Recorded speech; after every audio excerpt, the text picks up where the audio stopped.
Hello, 22 Goals listeners. If you're enjoying our show, you might also like some of The Ringer's other narrative podcasts, like Icons Club. That's a history of the NBA told through the voices of legendary players.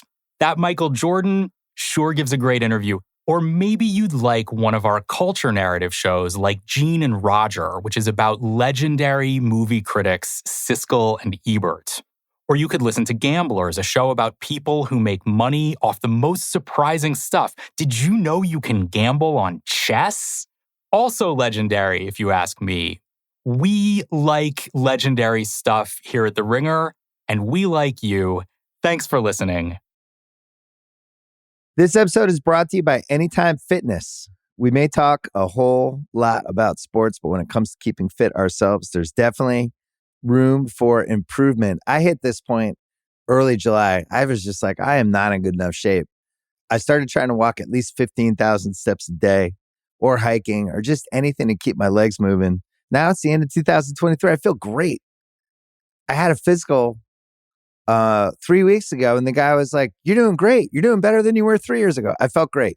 Whatever your goals are, progress is possible thanks to Anytime Fitness. Get a personalized plan and support from an expert coach anytime, anywhere. Visit anytimefitness.com to try Anytime Fitness for free. Start to train for your life. Terms, conditions, and restrictions apply. See website for details. This episode is brought to you by Atlassian.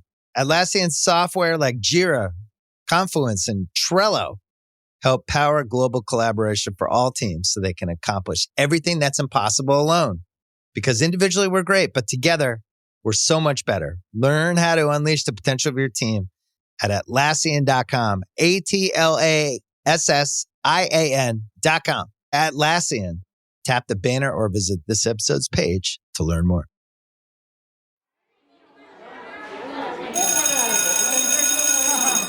(1989) E.M. Trout Elementary School, Ponca City, Oklahoma.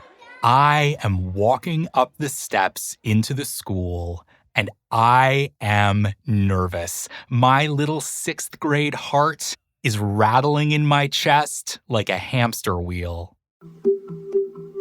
I'm nervous because I've shown up at school this morning, determined to take a stand on an issue that matters to me. I've shown up at school this morning determined to be a hero. Apparently, heroes live in terror. E.M. Trout is a long, low, single-story elementary school building made of peach-colored bricks. American flag clanking on the flagpole behind me.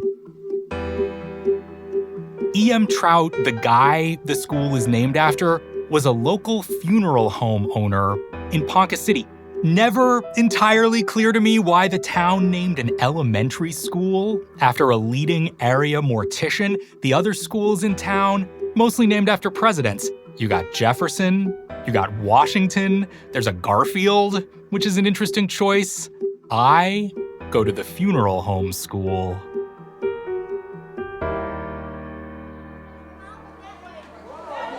I open the door.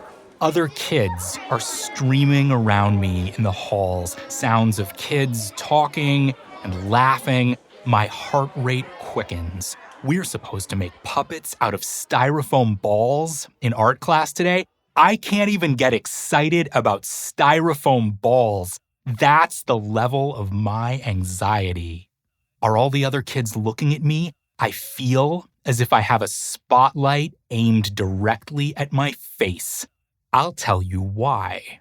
It's because I'm carrying a copy of Salman Rushdie's 1988 novel, The Satanic Verses.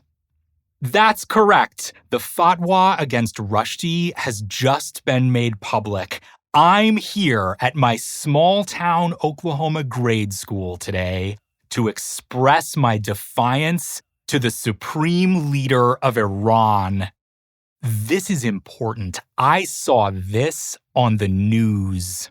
The Ayatollah Khomeini in Iran has issued a call for the murder of the Booker Prize-winning writer. You remember this, right? If not from 1989, then you probably remember hearing about it because of the awful attack on Rushdie in New York this past August, which, thank goodness, he survived.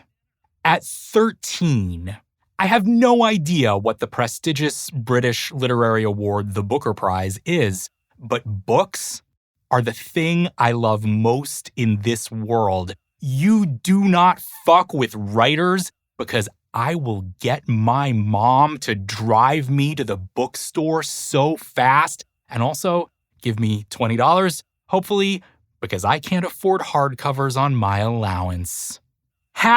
#resistance. I don't know what my vision here is exactly. It's just important to me to be seen with this controversial book. And then, I guess, thanks to my moral courage and some other factors, one thing will lead to another, and the regime will crumble in Iran. I don't know. We're taking this protest one step at a time. The reason I'm so nervous, by the way, is not that I think my fellow Poncassidians are in favor of murdering Rushdie. The reason is the word satanic. It's right there on the cover of the book, in this very forbidding, pointy font. If there's one thing you can say about us in 1980s small-town Oklahoma, it's that we are alert to the threat of Satanism. I was forbidden to watch the Dungeons & Dragons cartoon on Saturday mornings a few years earlier because my grandma heard at church that there were men in white vans driving around kidnapping children to use in satanic rituals or something, and Dungeons & Dragons was related somehow.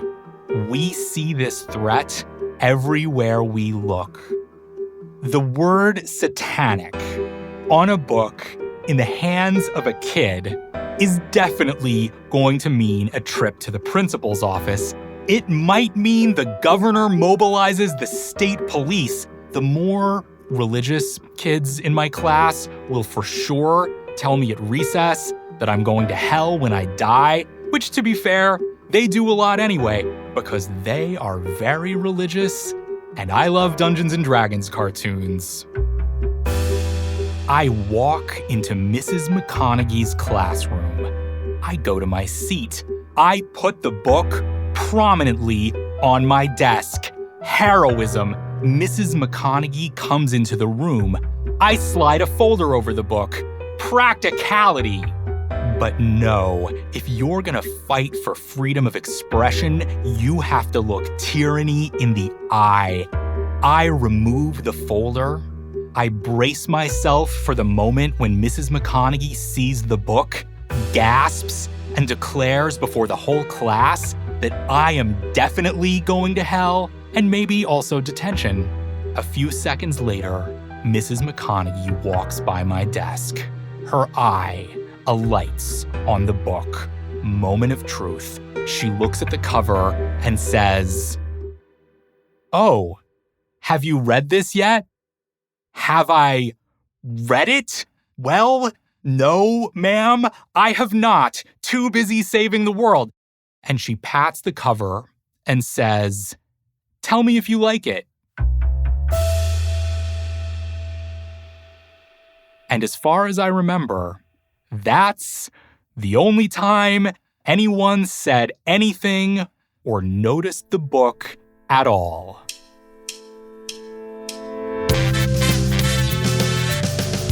Well, I didn't become a hero to get famous. I'm Brian Phillips, by the way. Welcome to 22 Goals, the story of the World Cup. I'm thinking about that day in the 6th grade.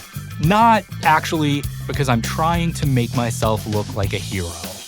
Because what's a hero? But sometimes there's a man. Sometimes there's a man. No. I'm thinking about it because I'm wondering what it would be like to be the subjects of today's episode. That feeling of having a spotlight on you at all times. What would it be like to have something that made all eyes turn toward you every time you walked through a door. I mean, actually turn toward you, not spectacularly fail to turn toward you, as in my case. There are some people in this life, and this most definitely applies to the players we're talking about today. Some people come into the world carrying a kind of Salman Rushdie novel of the soul, and everyone notices. Maybe it's talent, maybe it's charisma, maybe it's a lot of confidence in your own hair gel, and those people either get sent to the principal's office or get lionized as heroes immediately.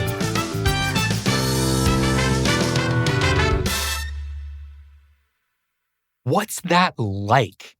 I want to say we have a very special episode for you today, but honestly, today's episode is not that big a deal. We're here to talk about Cristiano Ronaldo and Lionel Messi. Not a big deal. Just two of the greatest players of all time, and we're talking about them together. We're doing another 2-goal episode because, well, how could we not talk about them together? They're the North and South poles of the modern game. They're eternally linked. And coincidentally, they're both playing what may very well be their final World Cup. Not a big deal at all. So, what are we going to talk about today? Well, thanks for asking. That's thoughtful of you, and may I say, that color looks really good on you. We're going to talk about two guys who have collectively won 12 Ballons d'Or, 18 top-level league championships in 4 different countries, 9 Champions League titles, 1 European Championship, 1 Copa America, an Olympic gold medal, a World Cup golden ball, a Medal of Merit from the Order of the Immaculate Conception of Vila Viçosa, that's a dynastic order of Portuguese knights, and 0 World Cups. Is that relevant? 0 and counting. We're going to talk about 2 players who couldn't be more different from one another. One of them is short, quiet, elusive, unprepossessing, someone you would not necessarily pick out as an elite athlete. If you saw him walk out of a door marked elite athletes only, wearing a shirt that said, "Ask me about being an elite athlete." The other is tall, arrogant, flamboyant, striking, someone you'd pick out as an elite athlete in a drone shot of Times Square. We're going to talk about 2 wildly dissimilar stars who came to define their era through their differences as much as their similarities, who came to be so identified with one another that anything you say about one of them is almost inevitably a statement about the other, and who have whatever it is that makes us compelled to watch everything they do. We're going to talk about my least favorite word in sports. I'll tell you what that is in a minute. Are we also going to talk about a couple of World Cup goals while we're at it? We'll see what happens. This is not a soccer podcast. This is a book club of the superstar's soul. Let's put on our reading glasses. All right, Lionel Messi and Cristiano Ronaldo. I don't have to tell you who these guys are, right? Like, we don't really need to do the whole born in blah blah in the year blah thing with Messi and Ronaldo, do we? Let's be quick. Lionel Messi, Leo Messi, Argentinian, 35 years old, diagnosed as a child with a growth hormone deficiency, famously joined the FC Barcelona Youth Academy because they agreed to pay for his treatment, paid them back by winning everything under the sun, and revolutionizing modern soccer under the tiki-taka style associated with manager Pep Guardiola, though Guardiola rejects the term. No emo band wants to be called emo. Now starring for PSG alongside Kylian Mbappe, whom we talked about way back in episode 3, and Neymar, whom we will talk about on a future podcast called 22 Imaginary ACL Tears. Messi led Argentina to the South American Championship in 2021, putting to rest a long-simmering argument that he underperformed at the international level. Considered by many millions of people to be the greatest player of all time, has never won a World Cup. Cristiano Ronaldo. Ronaldo, not that Renaldo. There's already a Ronaldo. We covered him in episode 2. Everyone just calls him Renaldo anyway. Don't get me started.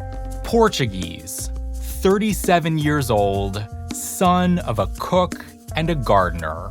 Diagnosed as a teenager with tachycardia, underwent heart surgery. No club had to pay for the heart surgery because Portugal has national health care.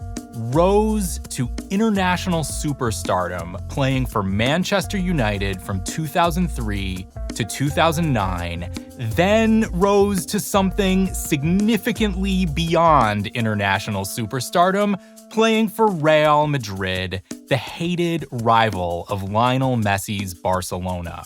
Scored 450 goals in 438 total appearances for Real Madrid. That is offensive. Moved to Juventus, moved back to Manchester United, where things turned very, very sour. Did you hear the interview he gave to Piers Morgan, the one where he basically drove a giant bus to the studio and proceeded to throw everyone who's ever been associated with Manchester United under it? It turns out Cristiano Ronaldo is great at bridge burning. You could say that Cristiano Ronaldo is the Cristiano Ronaldo of burning bridges, and it worked. One day before this podcast went live, Manchester United and Renaldo parted ways by, and please picture me doing massive, exaggerated, cartoonish air quotes here, mutual consent. Cristiano led Portugal to the European Championship in 2016, putting to rest a long-simmering argument that he underperformed at the international level. Considered by many millions of people to be the greatest player of all time, has never won a World Cup. Okay, enough Meet the Mets. We've got two players who are mirror images of each other, who spent nearly a decade going up against each other in the biggest rivalry in soccer. No offense to Slough Town versus Maidenhead United. Even their personalities seem like polar opposites. Messi has struck people for most of his career as quiet, modest, maybe a little shy, a little boyish, a shaggy kid who just loved running after a ball. Cristiano has struck people for most of his career as a dude who wears mirrored aviators and pink polo shirts with Speedos, mostly due to the large number of photos that exist of him wearing mirrored aviators and pink polo shirts with Speedos. It's a choice. I'll tell you what, I'm going to assume beyond this that you have a basic working knowledge of these two guys. I'm less interested in rehashing their careers or recapping their highlights. Recapping highlights couldn't be me. Than at trying to get at something more basic about these two stars and the way they seem locked into each other's gravitational orbits for all time. There is a question hanging over this episode like a math folder over a controversial book I have heroically not read. The question is, why does athletic greatness seem to invite, or even to generate, this kind of extreme contrast? Why do we love to pair great athletes together in these sort of everlasting abstract rivalries?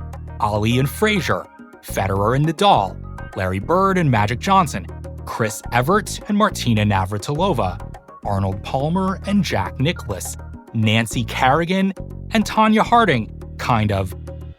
Lionel Messi and Cristiano Ronaldo. Why is it so much fun when stars come in twos, and does it help or hurt our sense of them as individuals when we start to define them in that way? What does it mean, for instance, that every 4 years, both Messi and Ronaldo are lumped together in the same World Cup narrative? Google Messi, Ronaldo, last chance, and you will be treated to hundreds of articles about how the two stars are both still striving to win their first World Cup, about how the World Cup is the giant blank space on their resumes, the thing they don't have that Pele and Maradona do, about how one of them winning it might help tip the greatest of all time scale toward them and away from their rival, about how winning a World Cup would, quote, complete their legacies. Legacies. Hello, my ancient nemesis. Remember how I told you we were going to talk about my least favorite word in sports? Yes, it is legacy. Let's talk about it. To be clear, I'm not against the idea that athletes' careers become stories. I'm not against telling those stories after they retire, and I'm not against comparing those stories.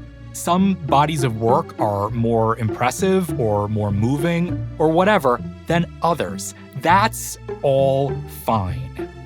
What I hate is when sports people use legacy as a mental shortcut to impose a preconceived narrative on players' real, messy human lives. What do I mean by that? I mean the idea that there is some ideal sports narrative, and that we can judge players based on how close they come to matching it, that there's one standard, and the greatest player is whoever most convincingly cosplays that one standard.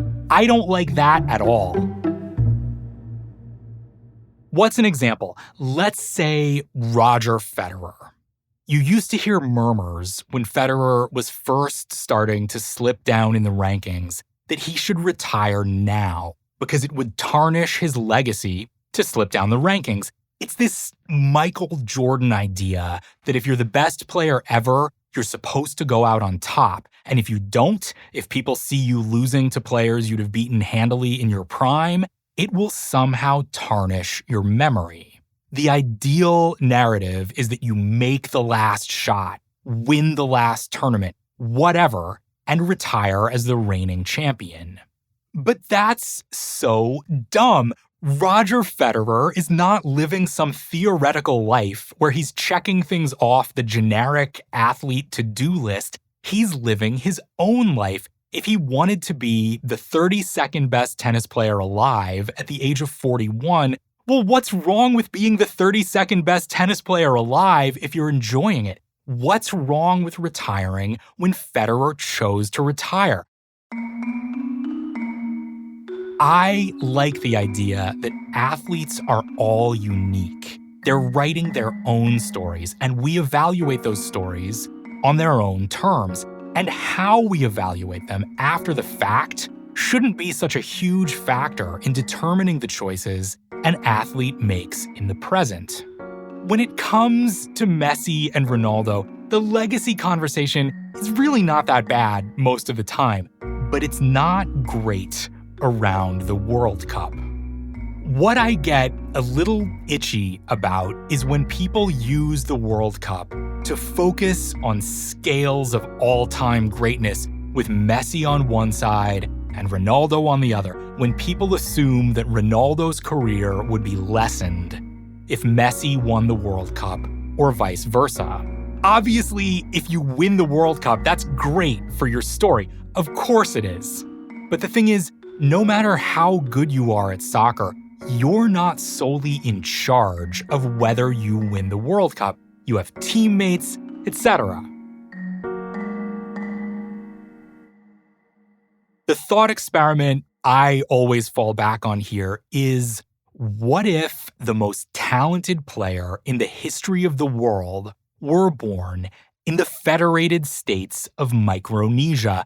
Micronesia has about 115,000 people. They have a national soccer team, but you could put Pele and Maradona both on that team, and they still wouldn't win the World Cup. They're not part of FIFA. They can't even compete in a World Cup. So take this hypothetical Micronesian superstar. Does it diminish his legacy that he'll never win the World Cup? Of course not. So do you have to win a World Cup to be the greatest player of all time? Because if you think so, you're basically saying only people with passports from a select few countries have a chance of being the greatest. And that's obviously unfair, because you don't get to decide where you're born or how talented the other players on your national team are. It has nothing to do with Ronaldo's legacy if Argentina happens to have an amazing defense. It has nothing to do with Messi's legacy if Bruno Fernandes makes a penalty that gives Renaldo a World Cup win. That's like saying you're broke because I won the lottery. You're not. Also, you're more than welcome to hang out on my yacht. We can sail around Micronesia, scout the local talent. Okay, rant over. Sorry. But let's agree now that we're going to look at Messi's and Ronaldo's World Cup histories for what they are. And whatever happens, let's resist the temptation to judge them by how closely they resemble some two-dimensional, zero-sum straw man of the perfect athletic career.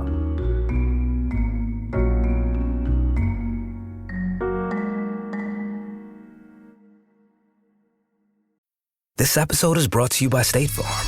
You might say all kinds of stuff when things go wrong, but these are the words you really need to remember. Like a good neighbor, State Farm is there. They've got options to fit your unique insurance needs, meaning you can talk to your agent to choose the coverage you need, have coverage options to protect the things you value most, file a claim right on the State Farm mobile app, and even reach a real person when you need to talk to someone. Like a good neighbor, State Farm is there. This podcast is brought to you by AT&T Fiber with All-Fi.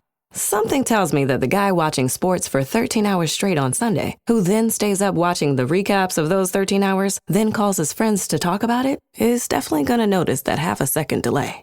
Get AT&T Fiber with All-Fi and watch sports any time of day from anywhere in your house. Live like a gigillionaire. Limited availability in select areas. Go to att.com/hypergig to check eligibility. Coverage may require extenders at additional charge. Hi. Hello. Wow. I think I just had a sports rant. Doesn't happen often. I'm not saying I'm a hero, because what's a hero? But sometimes there's a man. Sometimes there's a man who belongs on AM radio. Lionel Messi entered the 2022 World Cup having scored 6 goals in previous iterations of the tournament, and there's one weird thing about that statistic. The weird thing is that 3 of those goals came against Nigeria. 50% of Messi's World Cup goals were scored against the Super Eagles. Incredible nickname, by the way. That's 3 goals in 2 separate matches in 2 separate World Cups. 2 goals in 2014 in the last match in Group F, and another goal in 2018 in the last match in Group D. What's even weirder is that if you look back over Messi's career, he just loves playing Nigeria. Goal.com, the soccer news site, literally once ran a slideshow about him called "The Man Nigeria Couldn't Stop." Scored 2 goals to beat Nigeria in 2005 in the FIFA World Youth Championship, set up the winning goal against Nigeria in the gold medal match at the Olympics in 2008. The list goes on. The Super Eagles' time will come. 3 of Messi's 6 World Cup goals against the same team. There's something distinctly Messi-like about the sheer oddness of that statistic. There's always been something weirdly hard to grasp, something weirdly understated about Messi, considering his position in the game.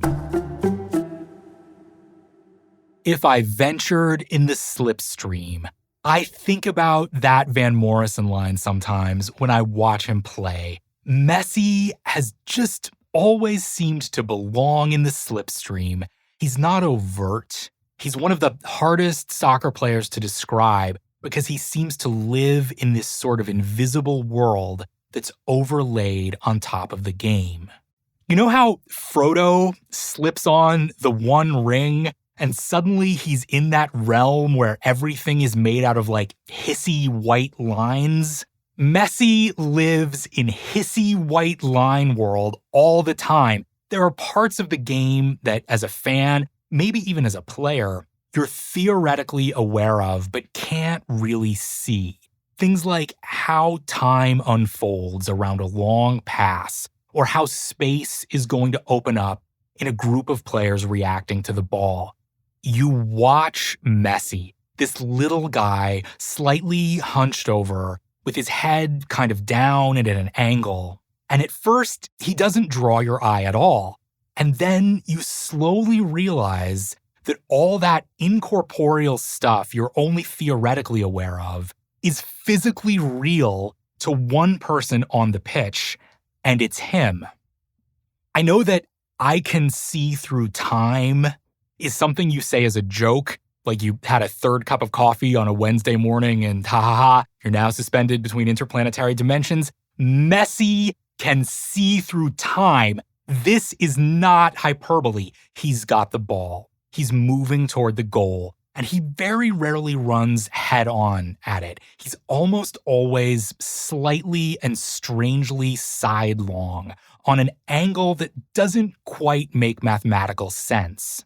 He's moving toward the goal, and all the feet of all the players around him are hitting the ground in a pattern that's too complex and arrhythmic to predict.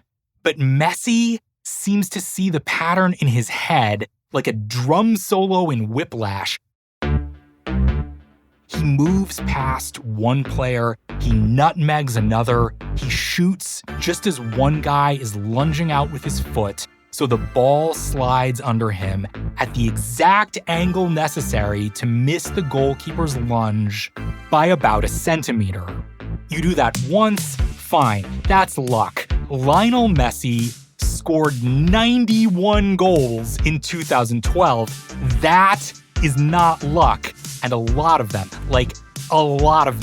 have that same uncanny, ethereal quality.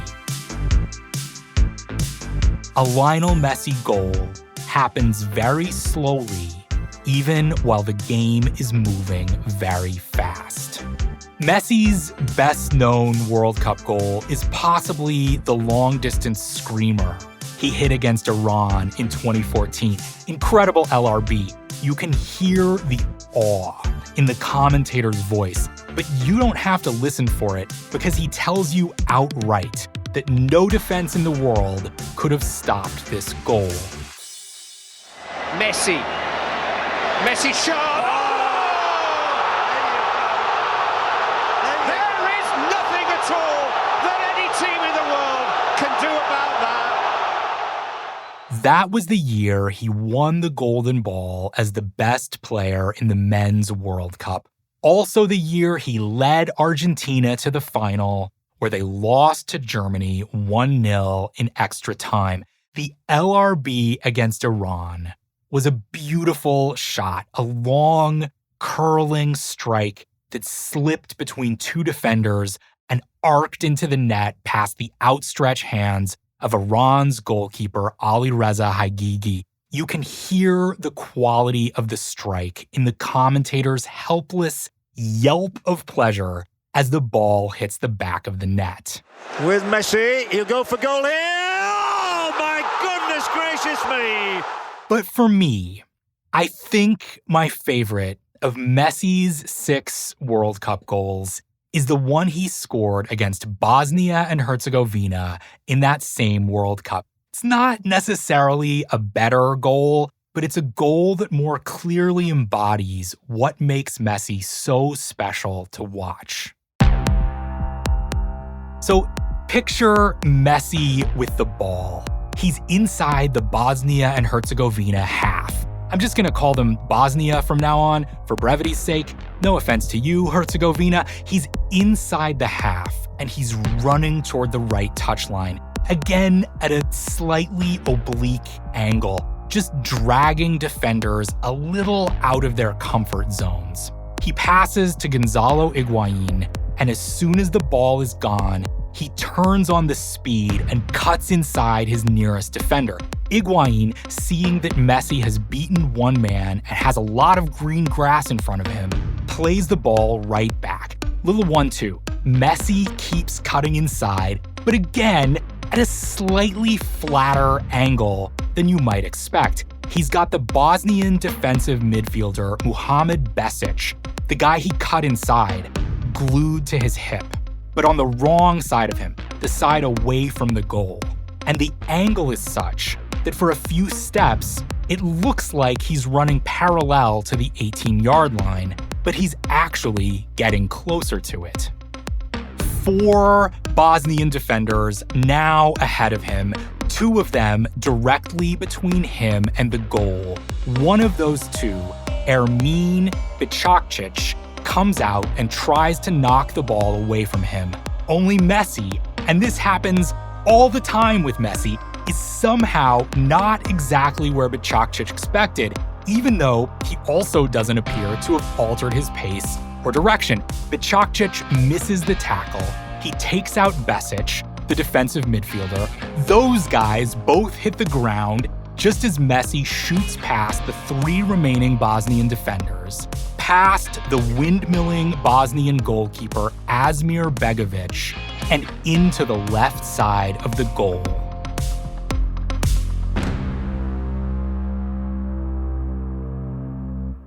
This is a quietly sensational goal. It's also the goal that ended years of muttering about Messi not getting it done on the international stage after he'd failed to score during the 2010 Men's World Cup in South Africa. And you can hear the significance of the moment in the commentator's voice as Messi breaks his 8-year World Cup goal drought. Messi kept going. It's Lionel Messi! He scored! The goal the world wanted! At last, an explosion of the exceptional! Cristiano Ronaldo has one more World Cup goal than Messi. He has 7. He also has scored 3 of his World Cup goals against a single team. In his case, that team is Spain, and he did it all in one group stage match in 2018 in Russia. He scored a hat trick in that game. We already talked about one of those goals, actually, on the program. Remember the incredible match-tying free kick that led to the whole Portuguese team refusing to celebrate with the poor defender, Jose Font? Maybe you listened to that episode. Maybe you didn't. Maybe you were reading a Salman Rushdie novel. Good for you. Anyway, we discussed it. To watch Cristiano Ronaldo is, of course, a completely different experience from watching Leo Messi. Cristiano Ronaldo does not venture in the slipstream so much as he knocks the slipstream on its ass He's not Frodo wearing the One Ring so much as he is the elvish river crashing into the Nazgul and sweeping them all to hell. Mystery is not a key component of the way Cristiano Ronaldo plays. If Messi is a story about the perfect crime, Renaldo is a story about someone flipping to the last page of the book containing the story of the perfect crime, chuckling softly to himself, and throwing the book in the trash. You can see how he does it. He does it by being faster than you. He does it by having quicker reflexes than you. He does it by working harder than you. He does it by wanting it more than you do. He does it by running straight at you and then being smarter than you during the ensuing chaos. And if we're talking about young Renaldo, he does all that plus a strobe light flurry of stepovers. Everything with Renaldo is as straightforward, flashy, and unmistakable as possible. His logo is CR7, his initials plus his number, usually gem-encrusted. His goal celebration, Sue, is choreographed and identical from one goal to the next, the better to maintain his brand. He has 478 million Instagram followers. That's a real number. The only Instagram account with more followers than Cristiano's is Instagram's Instagram account. All his posts are either black and white photos of his abs in a sauna, Getty Images looking shots of him playing soccer, or paid partnerships that show him grinning madly next to a well-lit bottle of shampoo. The biggest controversy in Messi's career is one that's a little weird and hard to parse. This whole tax evasion scandal in Spain. Don't look it up. It's pretty boring. But like Messi himself, it's at least unexpected. The biggest scandal in Ronaldo's career is the most straightforward and disturbing and stereotypically awful controversy a superstar male athlete can be involved in. A woman said that he sexually assaulted her in Las Vegas in 2009. Also, stereotypically, for a superstar male athlete, his career seems to have suffered no repercussions from the woman's account. Various legal cases and investigative news reports slid by over many years without ever bumping his soccer exploits off the front page. And the civil case the woman filed against him was dismissed with prejudice by a judge in Nevada earlier this year, not necessarily because the case itself was so weak, but because of what the judge deemed misbehavior by the plaintiff's lawyer. He remains a force on the pitch. He has slowed down a bit lately, though in fairness, he still managed like one goal every 2 games for a dismal Manchester United team last season. He's 37. Both Messi and Renaldo have come a bit closer to earth, just a little bit, over the past season or so. It happens. But in general, Renaldo as an athlete is one of the most terrifying things I have ever seen. I read somewhere, I cannot remember where, some novel, I think, about World War I soldiers debating whether they wanted to see the artillery shell that killed them coming or not. Would you rather have a second to know you were about to die, to prepare yourself, even if only for a second, or would you rather be obliviously going about your business and then everything goes dark? And here is how athlete dyads affect your brain, because when I read that, I thought, oh, it's Messi versus Renaldo. Messi is the shell you don't see coming. You see Renaldo coming, and you know it's going to hurt. My favorite Ronaldo World Cup goal, I really had to think about this. That free kick to level the match against Spain in 2018 was pretty epic, actually. But I think my favorite Ronaldo World Cup goal is the one he scored in 2010 against North Korea.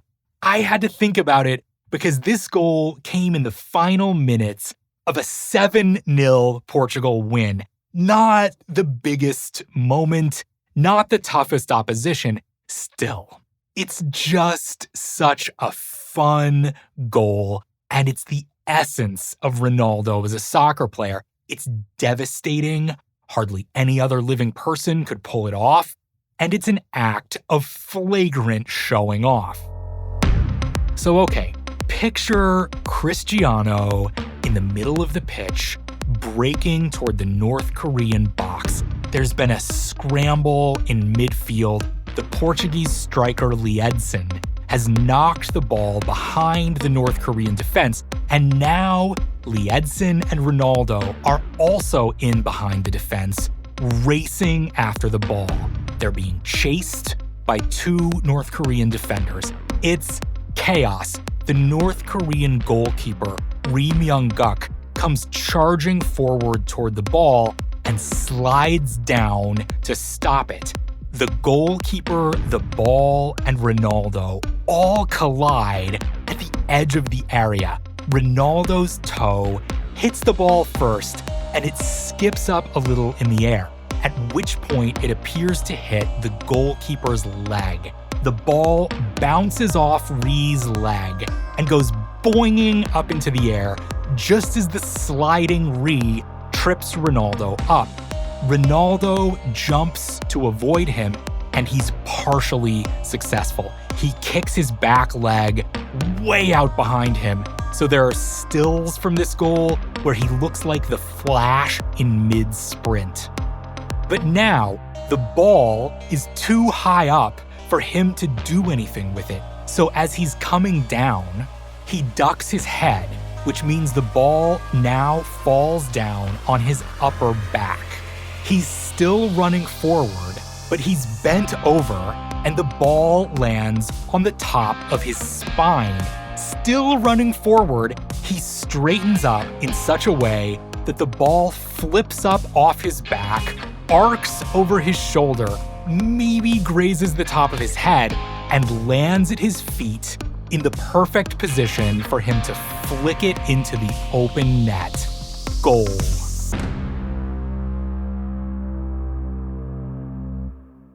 And listen to the commentator's tone.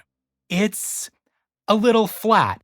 This is not a World Cup final. This is not a match whose outcome is in doubt, or a game against Germany or Brazil.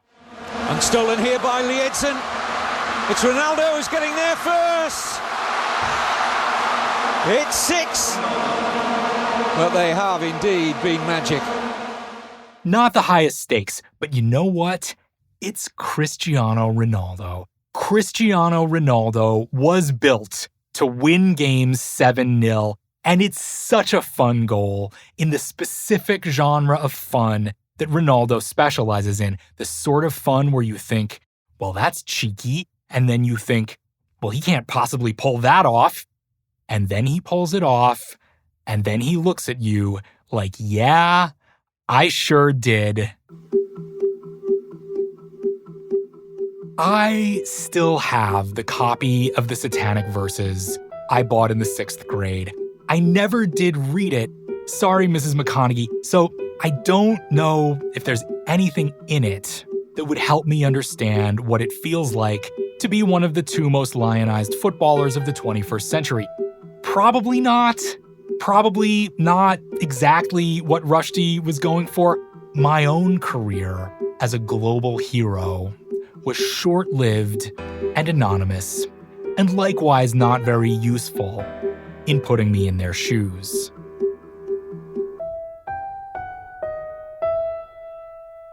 But I did take the book down from the shelf the other day. It's a little yellowed now. I saw that I had signed my name in the inside front cover. Do all kids do that in like super 6th grade boy cursive, meaning you can picture the tip of my tongue poking out the corner of my mouth as I tried earnestly and not very successfully to make the signature legible? But anyway, I was paging through this book and I realized that I did read the beginning back in 6th grade. I read, it must have been the first 15 or 20 pages, and as soon as I looked at the book, I remembered them clearly. At the beginning of the Satanic Verses, a plane explodes over London, and these two passengers, two men, are falling from the sky. And the way Rushdie writes about them, they're just regular human beings, but in this moment, they're invested with a strange sort of religious significance. One of them may be an angel, one of them may be a devil, but it's not entirely clear which is which. And as they fall from the sky, they're arguing with each other, or more precisely, they are singing at each other. They're having a conversation by singing rival songs. Rushdie says, "Let's face it, it was impossible for them to have heard one another, much less conversed, and also competed thus in song, accelerating toward the planet, atmosphere roaring around them. But let's face this, too. They did." And so these two guys falling from the stratosphere appear to have gotten caught up in some larger cosmic battle. Their fates are now intertwined. They're bound together in some mysterious way for all time. I should probably finish the book, but do you remember the question we asked earlier? The math folder over the controversial book cover question. Question is, why are we so irresistibly drawn to contrasting pairs of athletes? Why do we need a Peyton Manning to have a Tom Brady? Why do we need Messi and Ronaldo to be bound together for all time?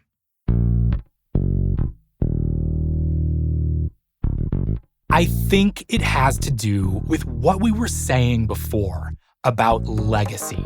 Yes, that word again. Remember how we were saying that the problem with the idea of legacy in sports is that it's often deployed to fit talented people into this sort of generic model of what a great athlete is supposed to look like? In other words, the problem with legacy is that it's homogenizing. It tends to make athletes seem kind of uniform. The difference between them is just by what percentage they deviate from the ideal that was established in a three-way summit between Gatorade, Nike, and ESPN the day the first mammal emerged from the sea. The first mammal emerged from the sea and was immediately called clutch by like 7 talking heads on TV, while 7 other talking heads pointed out that this mammal had never won a championship.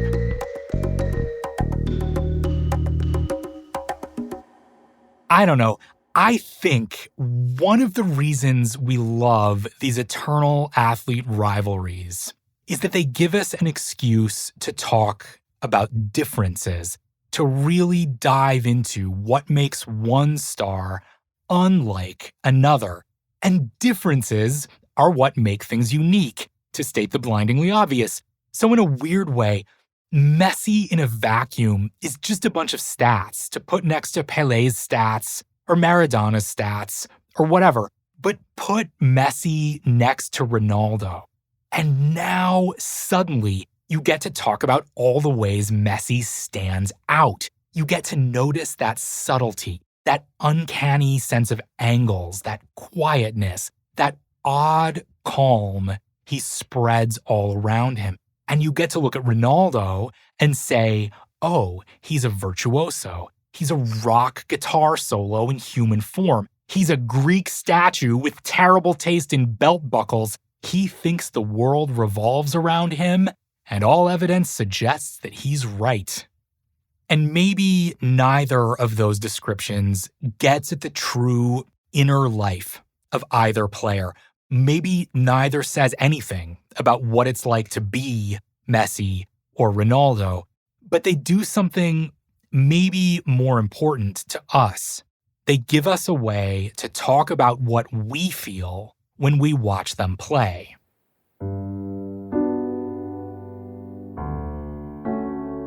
I don't know what's going to happen at the Men's World Cup in Qatar this year. Could either of them win it? Sure. Will either of them win it? Probably not. I don't know. It would be naive for me to say that for one of them to win it wouldn't change anything about how we told each of their stories.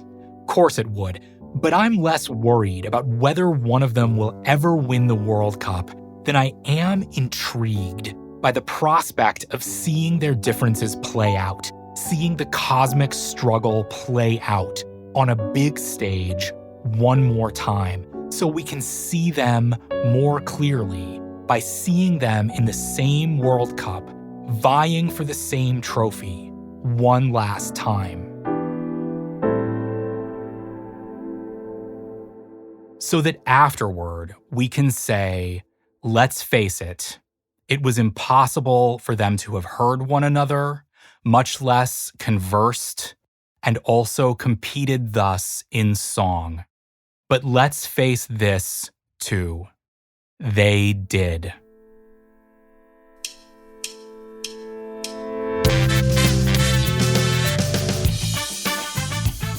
This is 22 Goals, the story of the World Cup, written by me, Brian Phillips. The executive producers of 22 Goals are Chris Ryan, Juliet Littman, and Sean Fennessy. Our story editor is Conor Nevins. The show was produced by Devon Renaldo, Mike Wargon, and Vikram Patel. Fact-checking by Kellen B. Coates. Kellen says that it's, quote, a subjective claim to say that I clearly deserved a Nobel Peace Prize at the age of 13, and that I, quote, cannot say I objectively deserve the Nobel Peace Prize. So thanks to Kellen for clearing that up. The sound design in this episode is by Devon Renaldo, who also composed the theme song and many of the music tracks. Additional mixing by Scott Somerville. Art direction and illustration by David Shoemaker. Match footage from FIFA. Thanks for listening. From the Diary of Brian Phillips. March 4th, 1989. Dear Diary, how are you today? Ha ha ha. I realize you're not a sentient being. I am well. I almost had an opportunity to talk to Rachel M. after basketball practice today, but just as I was walking up to her, I remembered that I was supposed to go to my locker to put in some of the extra blank paper that I'd been carrying around in my backpack, so I had no choice but to accelerate right past her without making eye contact. Tough break, right, diary? But there's always next time. Well, I hope things are going great in diary land. Ha ha ha. I should get going. Oh, and I almost forgot.